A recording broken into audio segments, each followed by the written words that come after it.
Good afternoon. Today is Tuesday, October 8th, and we'll be following the B-Day schedule.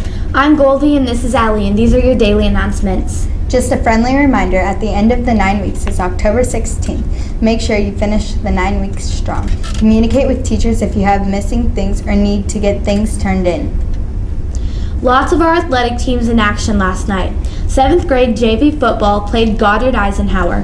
They won the game 8-6 and moved on to 3-2 on the season. Cross country was in action at El Dorado. There was no final results yet, but medalists were 7th grade girls Kira Fisher, 7th grade boys JT Short, Diego Bigley, and Jackson Post. 8th grade girls Allie Sears and Evan Norton. 8th grade boys Ethan Finney and Christian McGinnis. Tennis defeated Goddard 11-7. Today they are back in action at Mays South. Good luck and great job to all of our athletes.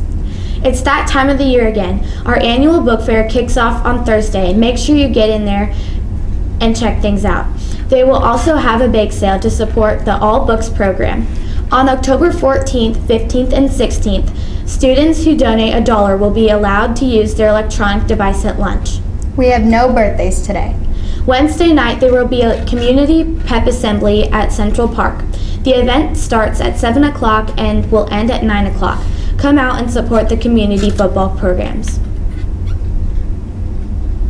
Now we are joined by Mr. Hayden to discuss the upcoming conferences and the tailgate. Good morning to Mr. Hayden. Hey students, hope your week's off to a great start. I wanted to remind you that on Thursday we're having our annual tailgate party. We're given a second chance on Thursday after school. It'll be 3:30, and we're going to do it right in the front yard. So we'll barbecue under the overhang outside of Mrs. Steck's room, and then we'll have the grass area, and hopefully it stays dry so we can hang out, have some barbecue. Invite your parents. Everything's free, and if you want to bring a football, frisbee, or perhaps you have a beanbag toss game or another yard game that your parents might be able to bring up, we'd love to share. We'll take good care of your equipment, and we'd love to see everybody at our tailgate. Following the game, we do play Valley Center at 5 o'clock that night. We're letting all of the students into the game for free, so come out and support the Jaguars. It should be a good night. Also bring a sweatshirt just in case it gets a little cool. I also wanted to take just a couple of minutes to talk to you about our upcoming parent-teacher conferences that are scheduled for next week. We're doing things a little bit differently this year. We're having student-led conferences. For our 7th graders, this isn't going to be new to you because you guys did student-led conferences last year and did a great job. 6th graders, this will be a little bit like what you had at the elementary schools last year. 8th graders, it's going to be a little bit different for you. I want to let you guys know why we're doing this. So why are we having students lead conferences and not the teachers?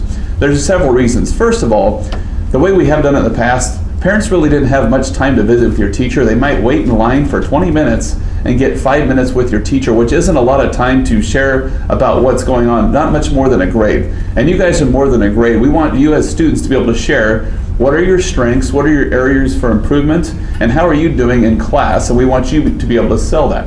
The reason we're asking you to sell that is as you go out here in a few years and start looking for jobs, you're going to have to sell yourself.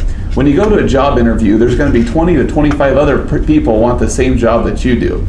It's going to be highly likely that you're going to have to talk about your strengths, your areas for improvement, and you're probably going to have a portfolio that shows, hey, I'm qualified to do this job, and here's some of the things that I've done that align with the work that is being asked of me. So you are going to show your parents some of your quality work that you've been doing, as well as some of the goals that you've established.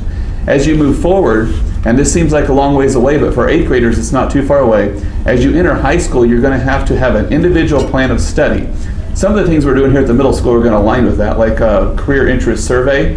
And so what will happen as you go to high school is that you're going to be sitting down with counselors and your parents. And let's say that you're interested in engineering as a freshman.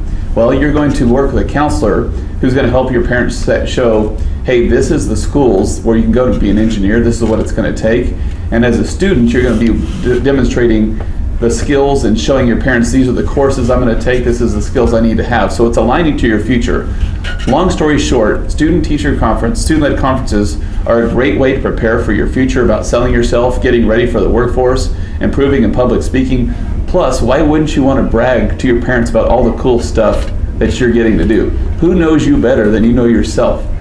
Be ready to brag about yourself, show your parents the great work you've been doing, and also your goals for the remainder of the school year. You guys are going to rock this, and I've seen some of your websites that are looking amazing. I wish I was as talented as you. That's all we have for today. Thanks for listening and have a great day.